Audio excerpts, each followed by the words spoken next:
Assalamualaikum warahmatullahi wabarakatuh.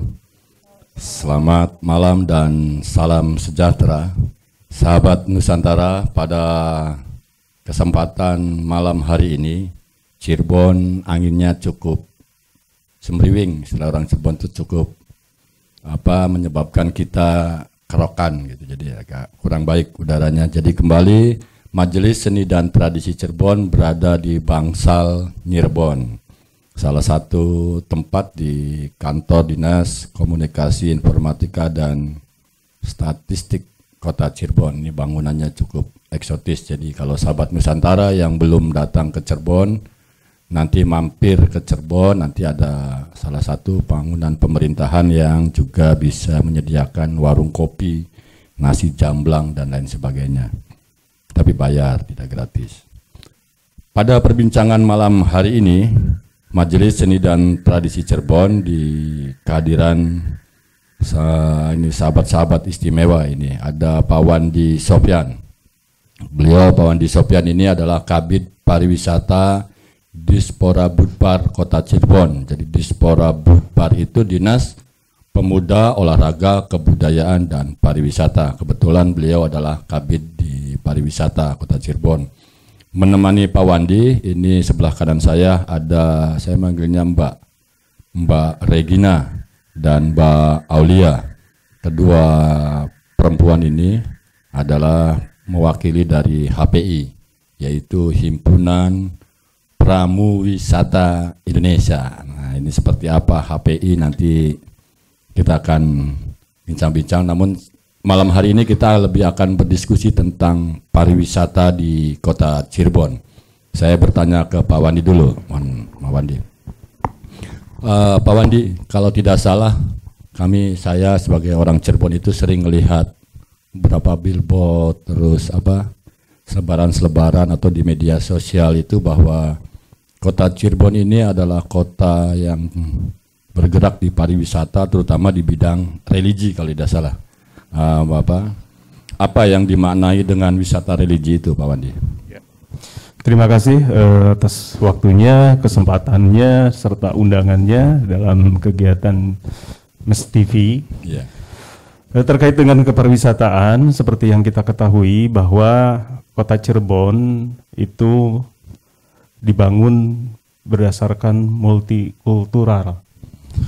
Di Kota Cirebon terdiri dari suku, etnis, agama, kepercayaan, dan lainnya. Sejarah Kota Cirebon itu sendiri tidak lepas dari sejarah dan budaya. Seperti itu sesuai dengan visi misi Pak Wali Kota dan Bu Wakil bahwa sehati mewujudkan kota yang inovatif berbasis sejarah dan budaya. Ini merupakan suatu peluang bagus terkait dengan pengembangan kepariwisataan di Kota Cirebon. Terkait dengan wisata religi, memang kita akui bahwa di Cirebon, khususnya di Kota Cirebon ini terdapat beberapa keraton. Ya, seperti itu. Kemudian ada situs-situs bersejarahnya juga, dan didukung juga ada beberapa lokasi, baik itu situs religi juga maupun dari yang basic Islam gitu ya, seperti ada makam Sunan Gunung Jati yang di bawah naungan keraton juga gitu. Masjid Agung. Ya, Masjid Agung Sang Cipta Rasa, kemudian Masjid Merah juga Panjunan seperti itu, dan tempat-tempat lainnya. Dan di sini juga terdapat beberapa tempat beribadah dari Islam, umat beragama lain ya? Iya, agama lainnya. Untuk itu di situ juga ada kelenteng Dewi Welas Asih gitu kan. Kemudian ada gereja Santo Yusuf yang berusia lumayan lama gitu kan, seperti itu. Dan ini yang merupakan satu potensi baik bagi Kota Cirebon, terutama dalam pengembangan wisata religi, termasuk juga wisata sejarah yang berbasis budaya. Selain itu pula dengan akulturasi budaya juga, kita juga di sini banyak adat kebudayaan yang dikembangkan dan berjalan sampai saat ini di masyarakat seperti itu. Dan ini merupakan peluang besar bagi Kota Cirebon apabila terus-menerus dikembangkan baik sisi dari masyarakatnya, penguatan kelembagaan kepariwisataannya supaya ini terus berlangsung dan berlanjut, tidak terhenti gitu seperti itu.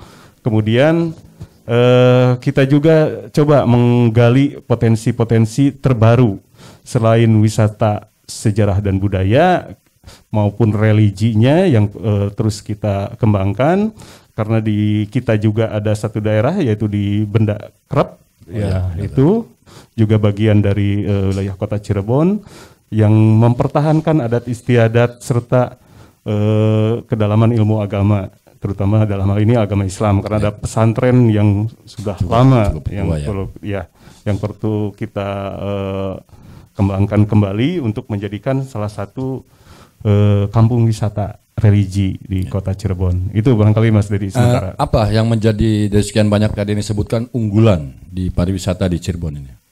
Unggulan kita memang bisa disebut salah satu daerah yang beruntung ya. Kita mempunyai destinasi wisata permanen. Dalam hal ini keraton beserta situs-situsnya yang sudah dituangkan oleh pemerintah dalam masuk dalam cagar budaya, dan ini dilindungi oleh negara untuk cagar budaya ini. Barangkali daerah-daerah lain, apalagi daerah Pemekaran, itu belum mempunyai destinasi yang seperti di Kota Cirebon. Banyak potensi seperti alam gitu, maupun destinasi wisata buatan. Ada laut juga ya kita ya. Betul.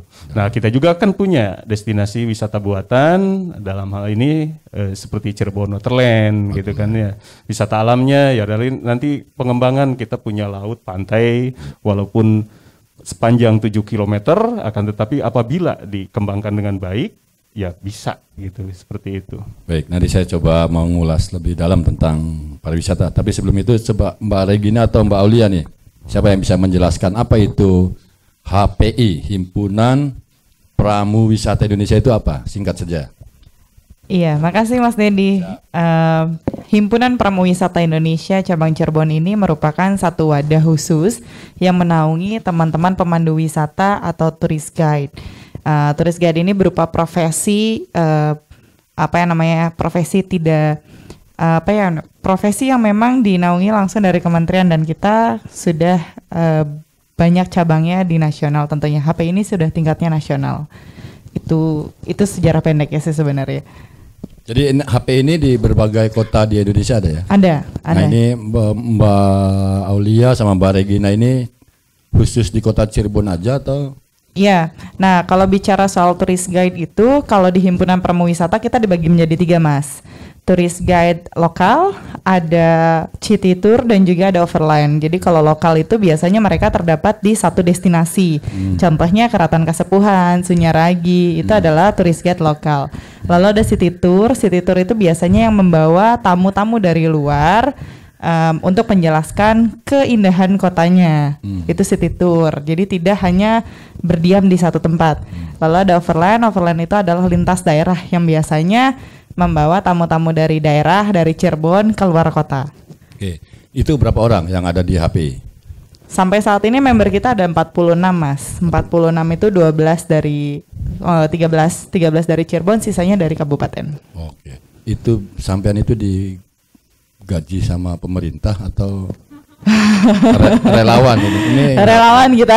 Relawan ya. Relawan kita. Relawan, kalau nggak rela melawan lah ya. Iya, kalau. Nah, dari selama Mbak Regina di HPI ini, apa sih kelebihan Cirebon dan kekurangannya, sehingga kenapa orang harus datang ke Cirebon? Kenapa orang tidak mau datang ke Cirebon? Asik nih pertanyaannya. Makasih loh Mas. Sepanjang saya menjadi seorang tourist guide, kenapa orang-orang harus datang ke Cirebon? Karena mereka punya pemandu yang sebagai ujung tombaknya sudah baik, sudah mencerminkan Cirebon banget. Kenapa? Karena teman-teman yang menjadi pemandu wisata di HPI itu sudah dibekali dengan kekayaan daerahnya. Akhirnya bisa menceritakan beberapa, tidak semuanya sih. Karena di sepanjang perjalanan tuh kadang-kadang kita juga harus melihat kondisi klien ya, kondisi tamu. Ketika si tamu itu sudah boring dengan mendengarkan sejarah, kita coba dengan permainan atau games yang lebih menarik di dalam bis. Tapi ketika datang ke Cirebon, kenapa orang itu harus datang ke Cirebon? Karena Cirebon tuh unik. Kenapa unik? Tadi sudah dijelaskan sama Bapak, kita punya kekayaan akulturasi budayanya, kita punya sejarahnya tentunya jangan dipertanyakan lagi. Dan satu lagi, Cirebon itu kaya akan kulinernya. Karena dari 2019 Cirebon itu udah bukan lagi wisata sejarah. Cirebon itu adalah wisata kuliner. Iya, kuliner dan shopping, Mas. Kuliner itu kalau orang Cirebonnya badogan lah ya. Iya, badogan, betul. Terus kenapa orang tidak mau datang ke Cirebon? Misalnya pariwisata kita ini misalnya atau kalah dengan daerah-daerah lain misalnya. Sebenarnya sih ketika orang sudah datang ke Cirebon pasti akan ada repeaters, pasti akan balik lagi ke Cirebon. Tapi yang kita selalu punya kendala itu Cirebon tuh tidak punya tambahan destinasi, Mas. Jadi kalau orang mau datang lagi ke Cirebon, Mbak, saya nggak mau balik lagi ke tempat yang kemarin kita sudah kunjungi. Ada tambahan lagi nggak? Aduh, kita bingung nih. Oh iya. Iya, jadi kadang-kadang banyak pengunjung itu kalau sudah datang di satu lokasi, puas.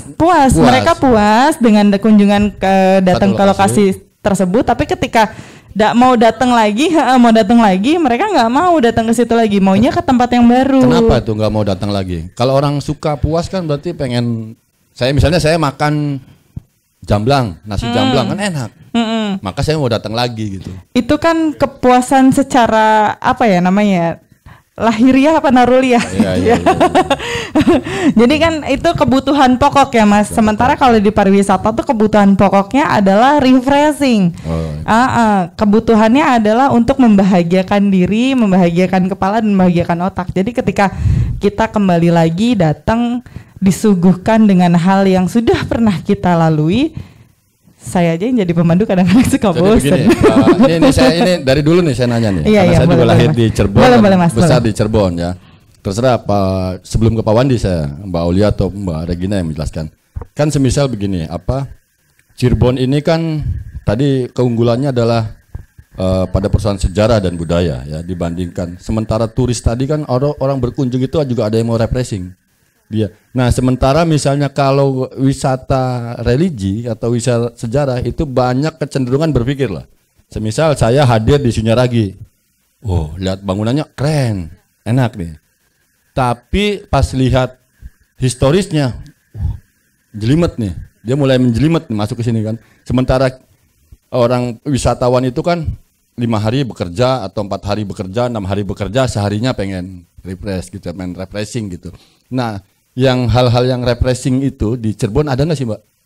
Karena tadi unggulannya adalah di sejarah, itu. Ya. Atau jangan-jangan wisatawan kita ini lebih cenderung juga, saya berkunjungnya bukan karena refreshing, pengen juga mencari ilmu pengetahuan, atau gimana tuh, Mbak?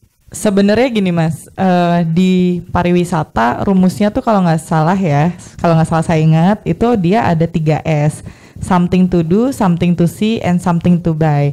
Datang ke tempat pariwisata manapun mereka akan melakukan 3 hal tersebut. Something to do, apa yang mereka akan lakukan, something to see, apa yang mereka lihat, something to buy, apa yang bisa mereka beli.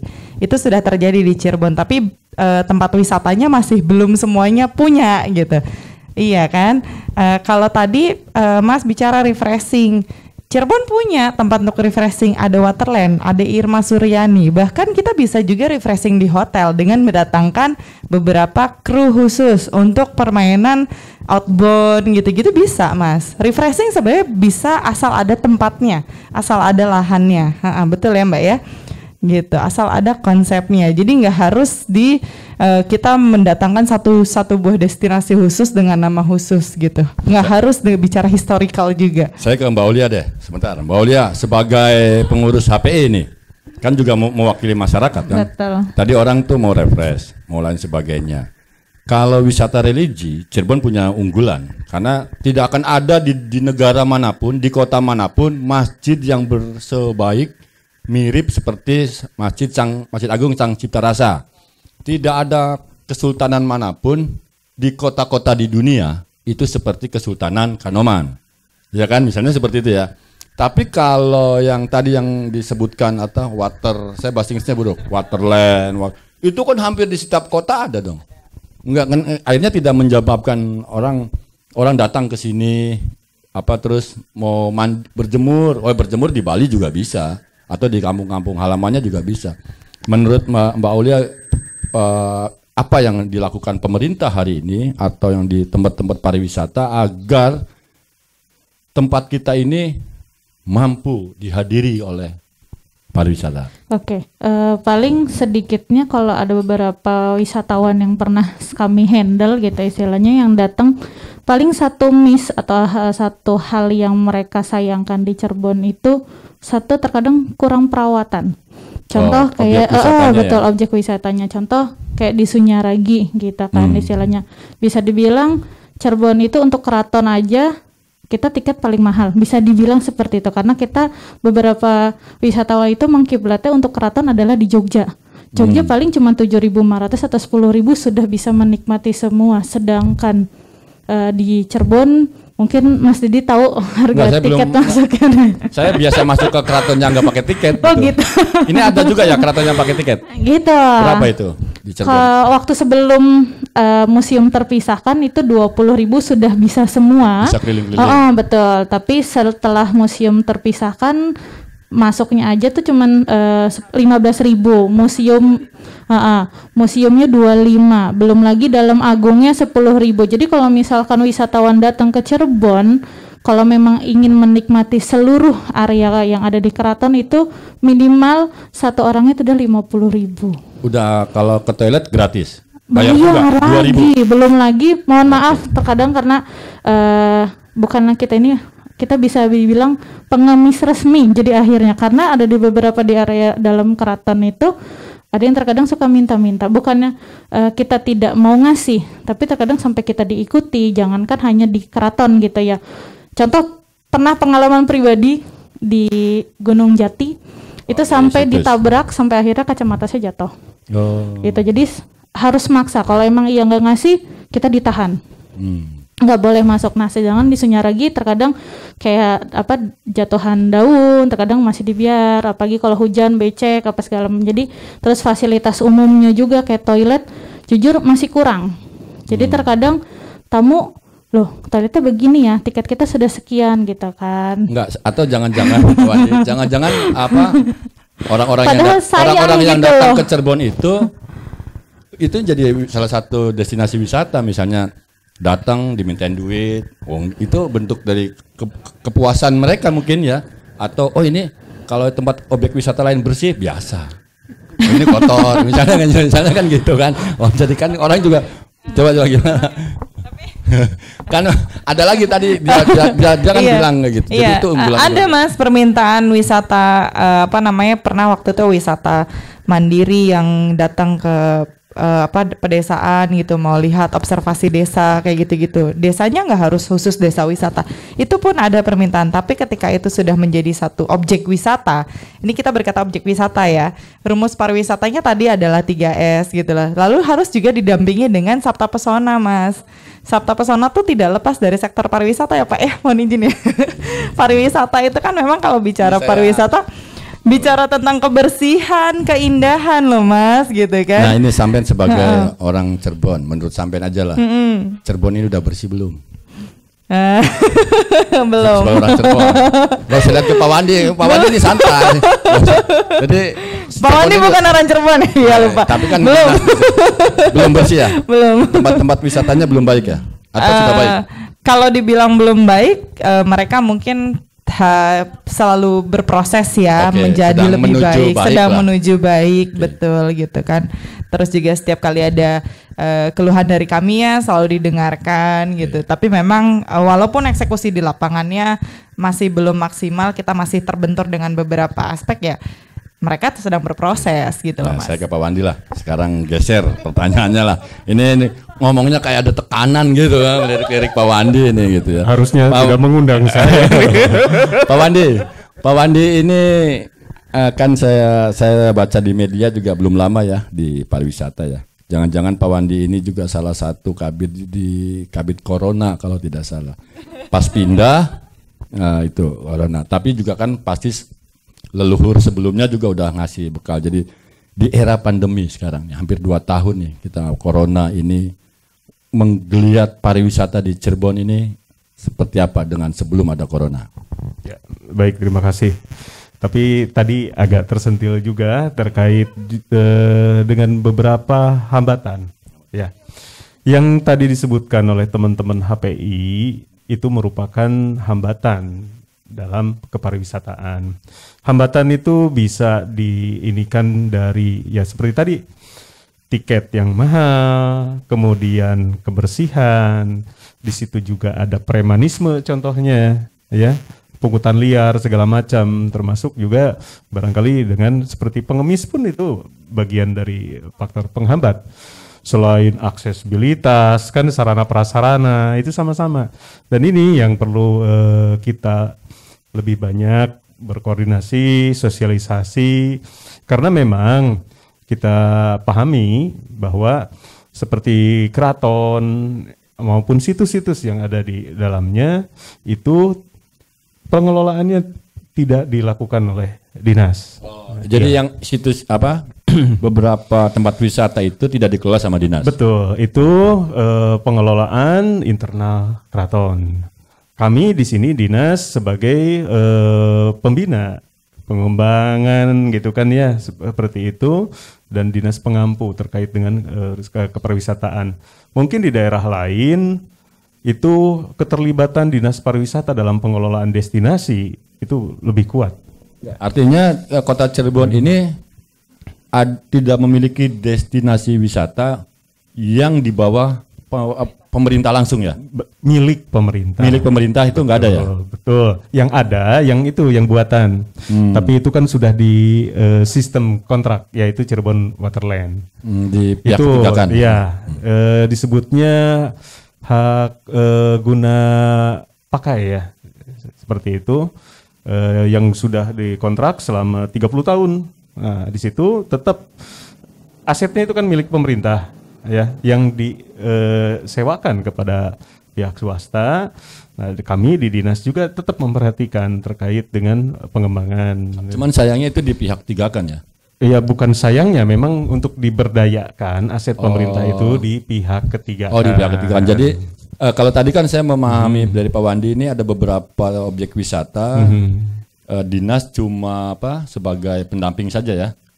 Apa tadi istilahnya tadi? Iya, pendamping, kita sebagai dinas pengampu yang memfasilitasi, kemudian pengembangan, pembinaan juga di kita. Seperti artinya itu. Sangat memungkinkan karena tadi ya salah satu kendalanya kan adalah karena kita tidak bisa bersentuhan langsung dengan kepengelolaan itu. Pemerintah membikin sendiri gitu. Oh, ya kan pemerintah membikin ini sendiri. yang mau saya akan ceritakan. Oke. Ini akan menarik nih ya. Oke. Kita sudah mempunyai roadmap pengembangan. Pemerintah. Iya, pemerintah. Ya. Sudah mempunyai roadmap pengembangan pariwisata. Nih, kemarin yang sudah mulai tahapannya berjalan, yaitu rencana pembuatan DED ataupun FS ya, Visibility Study, yang sudah kita difasilitasi oleh BP4D. Itu pertama penataan kawasan pantai di Panjunan. Karena berkorelasi juga dengan kegiatan yang sudah dilaksanakan pemerintah dalam saat ini, yaitu kegiatan Kotaku, Kota Tanpa Kumuh. Ya, nanti sepanjang jalur ke Senden sampai ke Panjunan kan di situ juga ada objek vital pemerintah, yaitu pelabuhan. Ya, di situ kita akan coba, sudah ada penelitinya dan kemarin mereka sudah membuat laporan akhir.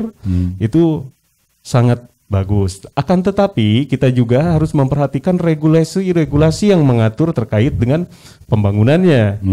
Ya, ada RDTR-nya, tersupport tidak RT/RW-nya juga. Kalau memang perlu ada penyesuaian guna menunjang terkait dengan realisasi pembangunan kepariwisataan di sepanjang garis pantai itu, ya kita akan lakukan. Yang kedua, kemarin juga terakhir ada sekitar 2 minggu yang lalu dengan dari BP4D juga melalui konsultannya sudah membuat feasibility study serta detail engineeringnya, DED-nya, yaitu Sky Bridge yang ada di Sukalila. Itu sangat bagus konsepnya apabila dikembangkan, karena bagaimanapun kita tidak terlepas dari kemajuan zaman. Otomatis dari mulai kecanggihan teknologi, pengembangan kepariwisataan dari waktu ke waktu juga. Memang kita diuntungkan dengan adanya destinasi wisata yang bisa sebut saya permanen itu, yang merupakan cagar budaya. Akan tetapi kita pun perlu pengembangan selain penataan kota dan juga pembuatan destinasi-destinasi baru yang bersifat buatan. Artinya karena itu sedang akan. Ya, ini sedang dan akan dilakukan seperti itu. Untuk pengembangan pariwisata seperti tadi tantangan apalagi yang ada di Kota Cirebon. Contohnya yang real sekarang juga yaitu restrukturisasi ataupun rehab alun-alun Keraton Kasepuhan. Oke. Ya. Sedang dilakukan ya. Iya. Dan itu berjalan dan berjalan. Ini penting gitu karena nanti juga akan menunjang bahwa ada destinasi baru. Terus yang kedua, Mas Dedi, terkait kepariwisataan itu yang seperti tadi Mas Dedi tanyakan ke Mbak Regina maupun Mbak Aulia, apa sih yang dicari gitu kan ya? Karena wisatawan itu passionnya atau hasratnya itu berbeda-beda. Ada yang senang belanja, memang hasratnya ke situ. Ya, ini ada yang senang kuliner ke sana. Ya. Ada yang memang seperti Mas Dedi tadi sampaikan, tujuannya memang untuk penelitian, penambahan ilmu pengetahuan, memang akan menuju ke sana. Ya. Yang religi juga gitu. Nah, tantangan kita supaya orang atau wisatawan itu pertama tidak kapok ya, yang kedua tidak bosen, ya kita isi dengan berbagai kegiatan yang menarik di tempat yang sama. Contohnya apalagi kekuatan yang sekarang itu tadi Baragina barangkali tantangannya yaitu terkait sekarang ini era milenial, orang itu menggunakan gadget itu lebih besar ya. Apalagi Instagram gitu kan ya, untuk ya mereka menampilkan apa yang mereka kunjungi, mereka pernah rasakan di situ kan ya, otomatis kekuatannya itu besar. Makanya itu barangkali jangan ke tempat yang lain, udah pernah. Karena apa, mau dia pamerkan kalau hanya bentuknya sama tanpa ada kegiatan atau event ataupun hal yang baru. Makanya mereka mencari tempat yang baru. Nah Pak, di pandemi ini loh Pak, sebelum pandemi ini apa kunjungan wisata ini naik atau begini, kalau di masa pandemi ini ya kita terimbas terutama di bulan Maret ya 2020. Memang saya masuk di awal 2020 ya, 30 Desember dilantik menjabat di bidang pariwisata. Optimisme besar saya tuh karena melihat angka kunjungan dari 10 tahun terakhir itu sudah ada kenaikan dari tahun ke tahun Mas Dedi. Akan tetapi indikatornya ini yang kurang dikembangkan waktu awal itu, karena hanya melihat indikator dari destinasi serta tingkat hunian hotel. Padahal orang berkunjung ke Cirebon itu apalagi dengan keleluasaan akses sekarang ya, adanya tol seperti itu, kita juga punya bandara ataupun pelabuhan gitu. Jadi kemudahan seperti orang saya pengen makan jamblang ataupun empal gentong dari Jakarta contohnya ke Cirebon yuk, paling 4 jam dan bisa pulang lagi gitu. Hanya kan ya, seperti itu. Dan yang ininya juga Kota Cirebon itu bisa disebut ya tempat refreshing juga. Karena apa? Kota Cirebon tidak semacet daerah-daerah lain. Bahkan diakui, saya juga punya saudara yang di Jakarta datang ke Cirebon itu dia merasa tenang gitu. Saya tidak melewati lalu lintas yang begitu padat, semua juga dekat gitu kan ya, seperti itu. Nah itu hal-hal yang memang dirasakan, termasuk dari wisatawan juga. Karena ini kita harus mengisi. Makanya dari awal saya optimisme akan dibuatkan kalender of event yang begitu baguslah pengemasannya ya, promosinya juga diperkuat, penguatan kelembagaannya diperkuat. Memang di masa pandemi ini itu terjadi penurunan, bahkan sampai hari ini. Karena kita mengalami PPKM. Sempat kita di 2020 itu kita aktifkan seluruh sektor usaha kepariwisataan dengan protokol kesehatan. Langkah-langkah yang sudah kita buat juga dalam penguatan, contohnya sertifikasi CHSE, bimbingan teknisnya, standarisasi sarana prasarana protokol kesehatan, itu. Bahkan untuk pengaktifan sektor-sektor yang secara bertahap, kita sudah lakukan beberapa langkah. Kita terstruktur dengan baik. Contohnya, pertama kita sosialisasikan dulu aturan, regulasi, SOP-nya seperti apa. Yang kedua kita lakukan simulasi. Ya. Kemudian kita lakukan verifikasi di sana. Setelah simulasi, kemudian kita memberikan rekomendasi dan kita monitoring evaluasi. Nah, langkah-langkah tersebut kita lakukan untuk menjamin bahwa sektor usaha kepariwisataan yang ada di Kota Cirebon itu betul-betul safety, seperti itu. Nah, Pak Wandi, ini pertanyaan saya, kalaulah Pak Wandi ini bukan kabid sebagai masyarakat gitu ya, yang berada di luar Cirebon, sebut saja ada di Sumedang atau di Tasikmalaya lah. Ketika ada paket gratis untuk berkunjung, ini enggak mesti pandemi, berkunjung ke Yogyakarta, ke Cirebon atau ke Bali, kira-kira Pak Wandi milihnya yang mana? Dari 3 kota yang ditawarkan gratisnya, ikut kira-kira milih mana tuh Pak? Sebetulnya hampir semuanya yang Mas Dedi sampaikan itu pernah saya kunjungi ya. Ya, kalau kasih paket gratis nih, Pak, mau ikut wisata mana nih Pak? Ini bis yang ke Cirebon, ini yang bis ke Bali, ini bis yang ke Jogja. Itu kira-kira Pak Wandi sebagai pribadi nih, hari ini tuh memilih kemana Pak? Kalau untuk experience pasti yang paling jauh. Bali ya? Iya. Kalau pengalaman untuk experience. Tetapi untuk simplicity ataupun kemudahan, kemudian tidak mengeluarkan energi yang terlalu banyak. Apalagi ini Mas Dedi mencotokkannya pakai bis. Ya, saya pilih pasti ke Cirebon. Cirebon karena tidak terlalu, dari Tasik ke sini tidak terlalu jauh ya. Betul. Seperti itu. Kalau makanan, karena makanannya lebih memilih makan di sini, betul. Di Cirebon. Betul. Saya pun tidak pernah bosan untuk memakan nasi jamlang, empal gentong maupun nasi lengko segala macam. Juga kucing ya Pak? Iya. Pokoknya akeh lah. Ya, di Kota Cirebon atau di Cirebon secara umumnya itu memang betul-betul menarik. Keren, ya. Karena orang lebih gini Mas, jadi seperti nasi empal gentong, nasi jamlang itu juga bisa dijual di daerah lain. Ya. Akan tetapi suasana betul-betul di tempat orang itu bangga loh. Gue makan loh empal gentong betul-betul di Cirebon nih. Nah, seperti itu. Nah, itu kekuatan yang kekuatan Cirebon ya. Iya, makanya sahabat Nusantara yang belum ke Cirebon harus cepat ke Cirebon. Ini kalau nggak ke Cirebon rugi. Saya coba ke Mbak Regina. Mbak Regina, ini era pandemi. Iya sambil ngopi Pak, ini TV saya Pak, bebas aja. Boleh dibuka? Buka. Saya udah vaksin. Saya tidak menyebarkan virus. Jadi kalau Mbak Regina ini terkait pandemi gitu Pak, Mbak. Ini teman-teman kan sampean pasti keliling-keliling punya relasi di tempat-tempat wisata gitu. Ini mereka sekarang pada ngapain? Kan kata pemerintah suruh bobo cantik di rumah, makan, tidur. Ya sekarang nurutin kata pemerintah, suruh tidur, bangun lagi, makan, tidur lagi. Jadi bertahan di rumah ya, tidak ada nyaris lumpuh kegiatan pariwisata. Nggak ada, karena semua akses dimatikan Mas. Kita mau ngapain?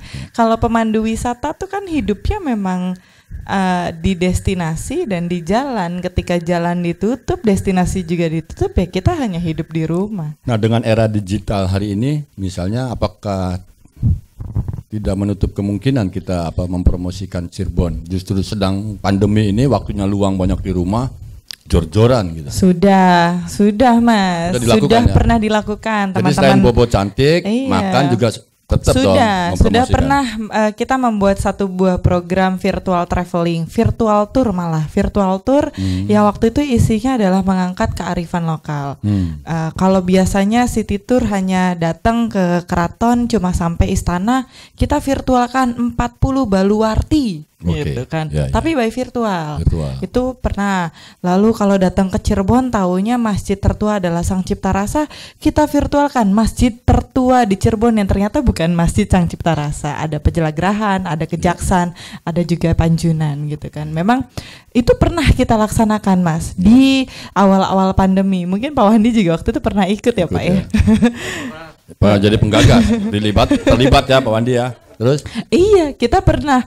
Tapi masalahnya kalau bicara pariwisata, mungkin Pak Wandi juga tahu, kalau bicara pariwisata tuh nggak semua bisa divirtualkan. Masa bobo di hotel ya Pak ya mau divirtualkan juga gitu loh. Nggak bisa kan Mas gitu. Makan jamblang juga. Makan jamblang iya. Oke guys, kita lagi virtual virtual makan jamblang. Oke, yang nonton aja ya, kita wakilkan gitu. Nah, itu yang dikerjakan virtual tadi seperti wisata religi itu banyak peminatnya. Kita rekor pernah di 50 peserta Mas. Waktu temanya adalah masjid tertua di Cirebon. Oke, ini menarik. Iya. Mereka bayar? Bayar. Berapa itu? 15.000. 15.000 waktu itu kita kerjasama dengan dosen di Jakarta waktu itu. Dosennya memang memberikan tugas harus wajib mengikuti virtual tersebut. Kita dapat coba peluang ya. Peluang ya, langsung ya. Saya punya paket nanti deh. Oke. Pasti ini koordinasi. Bentar, Mas. Saya mau punya pertanyaan. Saya tadi menarik pernyataan Pak Wandi yang bilang katanya Cirebon sedang mempersiapkan ada beberapa destinasi baru Pak ya. Kami teman-teman pariwisata baru tahu loh Pak, saya khususnya ya Pak ya. Oh emang masih masih di cita-cita? Masih cita-cita itu ada di ketika itu sudah menjadi cita-cita dan sudah hampir dibuat DED, itu kan berarti akan tercapai gitu cita-cita tersebut. Maksudnya gini loh, selama ini ya keluhan di bawah gitu, Pak, kita bicara curhat Pak. Enggak apa-apa. Sahabat Nusantara enggak apa-apa ini. Iya, jadi keluhan di bawah ini kok pemerintah kalau pengen ngebangun asal ngebangun sendiri, enggak pernah ngontek-ngontek kita gitu loh. Kebutuhan masyarakatnya tuh apa, kok dibikininya apa gitu loh, Pak. Gitu. Saya yakin pemerintah ketika membuat sesuatu pasti punya kajian khusus, punya tim khusus untuk melaksanakan hal tersebut. Tapi bisa nggak sih Pak ketika bicara pariwisata, kami di sektor pariwisatanya juga ditoel. Terus satu lagi Pak, satu lagi aja nggak usah banyak-banyak. Itu kan sudah hampir dibuatkan DED. Kalau kita berangkat ke Bandung lah, nggak usah jauh-jauh. Bandung itu dia ada museum masa depan Pak.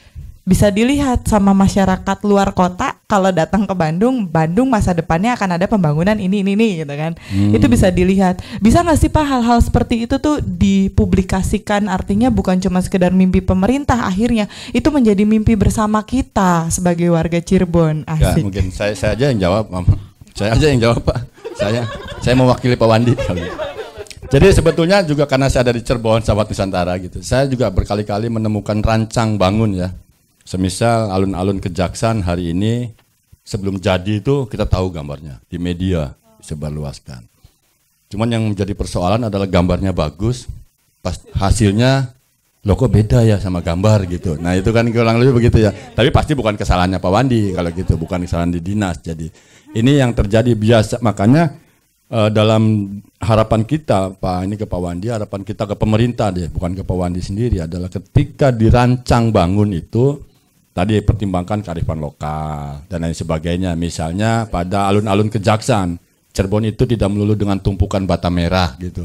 Karena itu yang apalagi saya pernah mendengar ada satu daerah disulap menjadi kampung Arab, padahal Panjunan itu bukan kampung Arab, dalam versi kami itu adalah tempat pembuat gerabah.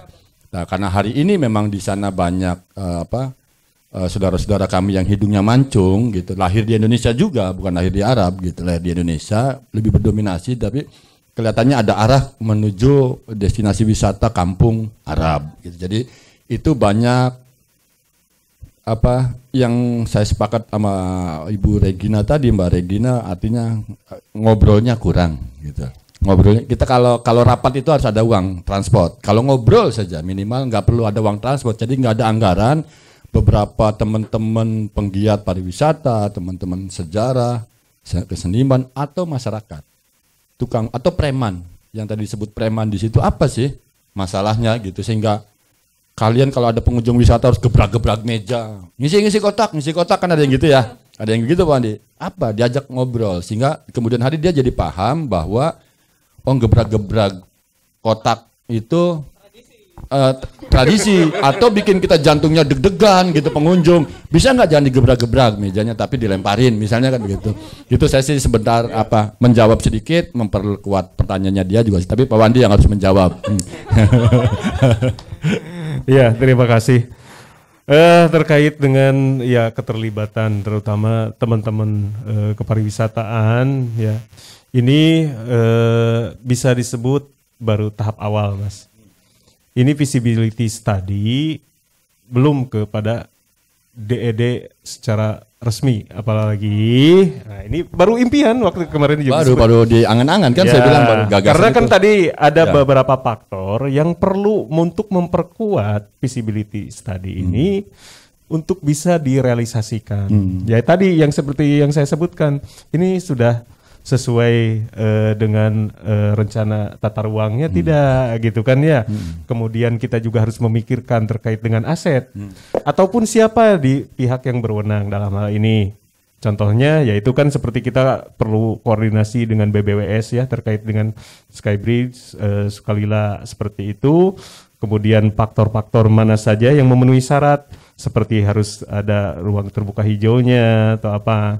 Nah ini kita baru kajian secara ilmiahnya dulu. Ya, nah, terkait dengan kearifan lokal memang di situ juga sudah mengakomodir dalam pembangunan Skybridge itu seluruh tadi dari nuansa ya, nuansa Tionghoa ada, ornamen-ornamennya, nuansa Arabnya ada, kemudian nuansa Sundanya ada, sampai ke puncaknya yaitu yang lebih banyak yaitu nuansa Cirebonnya seperti itu. Ornamen-ornamen maupun apa sudah ada.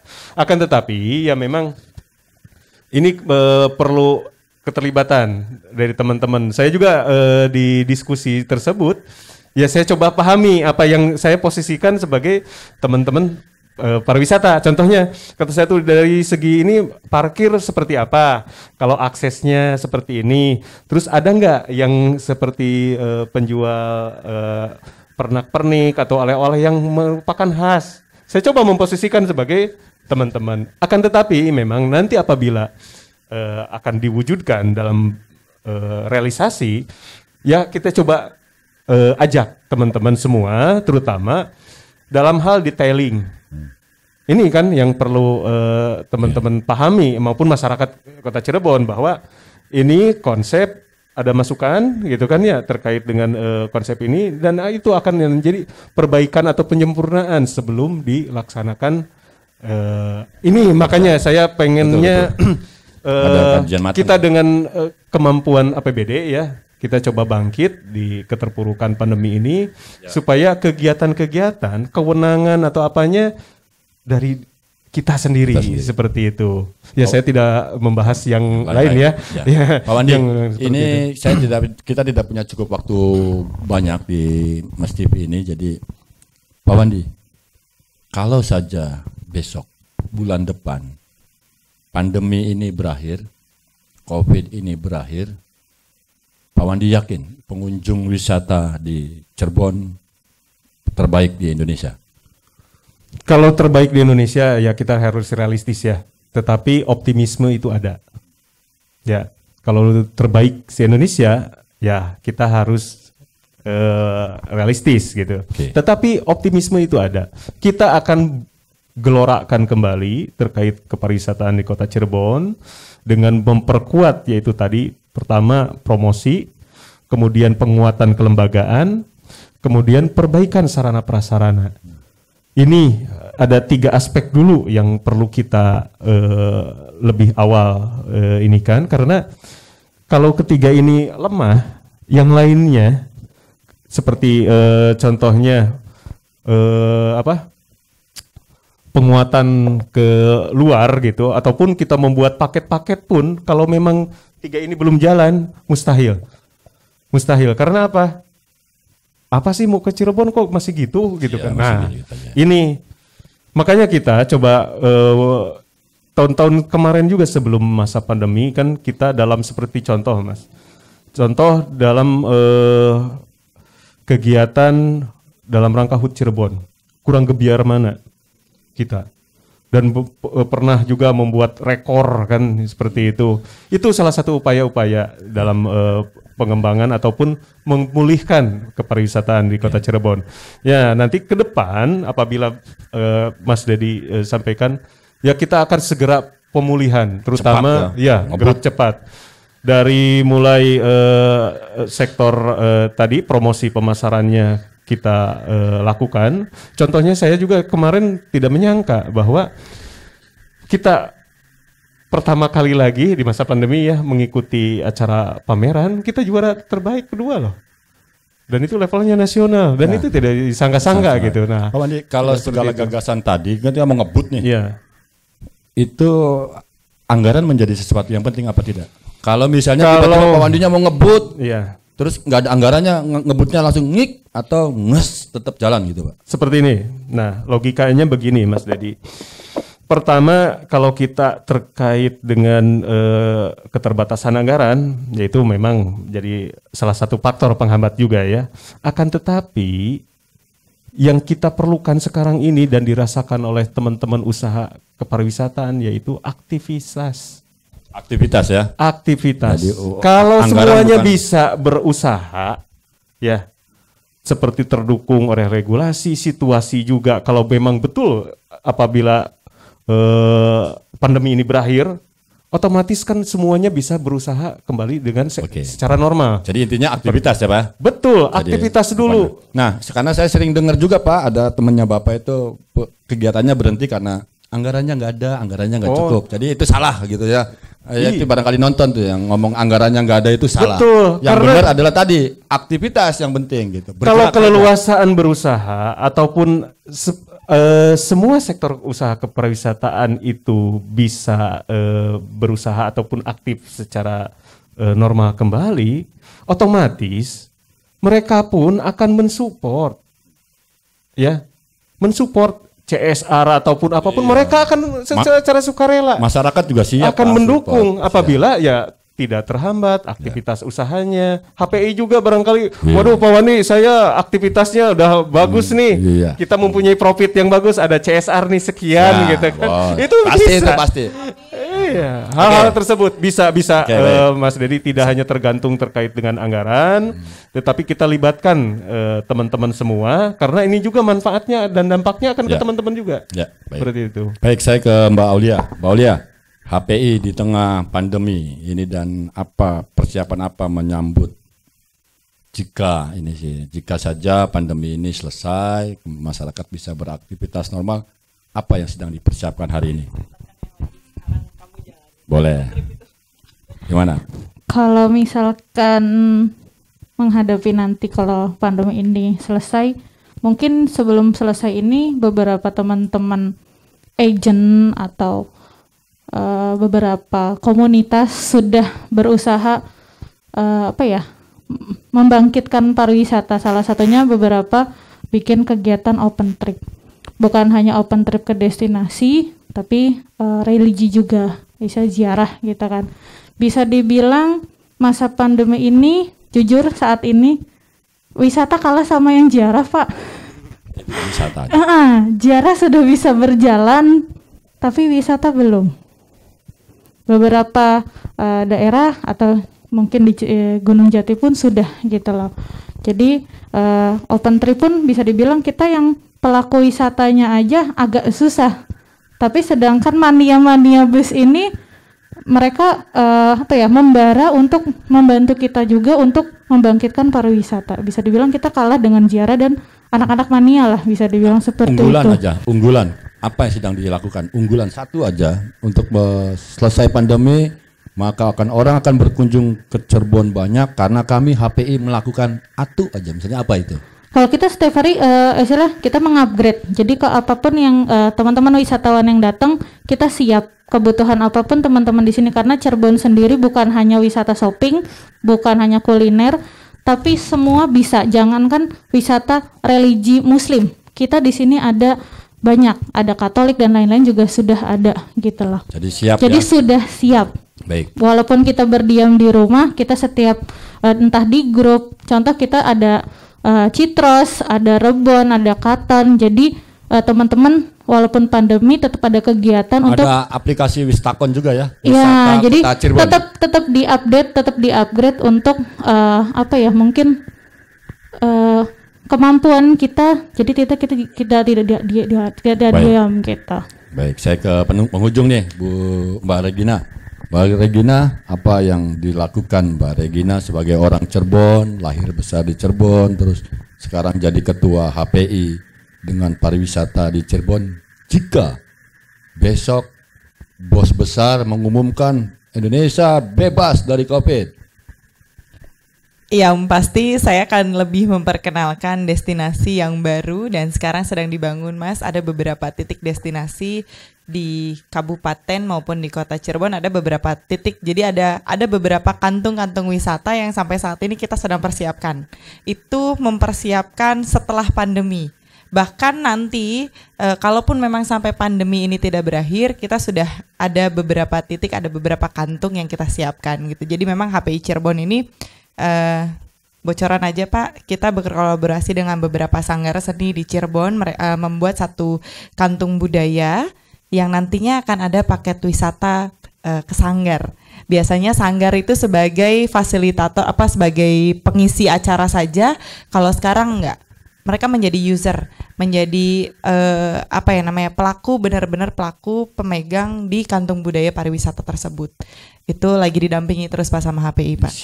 Siap-siapin ya. Sudah disiapkan. Jadi mau selesai mau enggak udah lagi siapin. Udah aja disiapin. Dulu. Jadi nanti itu berlaku bukan untuk wisatawan saja, itu berlaku untuk masyarakat Cirebon juga. Saya yakin kalau bicara seni dan budaya, nggak semua masyarakat Cirebon itu bisa nari, nggak semua masyarakat Cirebon itu bisa gamelan gitu. Nah itu kita berangkat dari situ Mas. Emang anak-anak hari ini masih senang sama gamelan?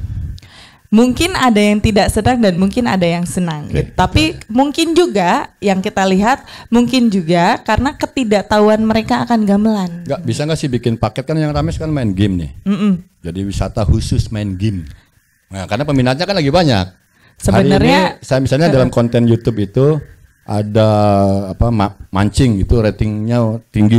Jadi laut kita ini dibikin destinasi wisata mancing terbesar se Asia Tenggara kan. Iya, harus seru bisa banget. Begitu ya? Iya bisa. Bisa ya. Nanti kita akan coba diskusi. Kalau pemerintah bisa bermimpi, kita masyarakat Cirebon juga harus bisa mimpi. Iya, nggak apa-apa. Kalau ada yang mimpi boleh, ada yang mau bekerja terus boleh kan begitu. Jadi ada yang tergantung selera masing-masing. Baik, sahabat Nusantara, karena waktu kita dibatasi tidak cukup panjang, mesti memang TV saya sendiri, konten saya sendiri, mau nonton mau. Tapi subscribe, like, dan komen dari sahabat Nusantara itu bisa memperpanjang keberadaan kami, karena memang kami hadir dengan hampir sudah 1 tahun di setiap malam Sabtu. Jadi setiap malam Sabtu itu kami terus menghadirkan tayangan-tayangan terutama tentang seni dan tradisi yang ada di Cirebon. Saya ucapin terima kasih Pak Wandi, Mbak Regina, Mbak Aulia. Mohon maaf cuma ada gelas dan air, jadi mudah-mudahan nanti di diskusi berikutnya kita bisa mengundang kembali Mbak Wandi, Mbak Regina, dan Mbak Aulia. Sahabat Nusantara, hanya dengan kecintaanlah seni dan tradisi dapat mengukuhkan kedaulatan kita. Billahi taufiq wal hidayah. Assalamualaikum warahmatullahi wabarakatuh.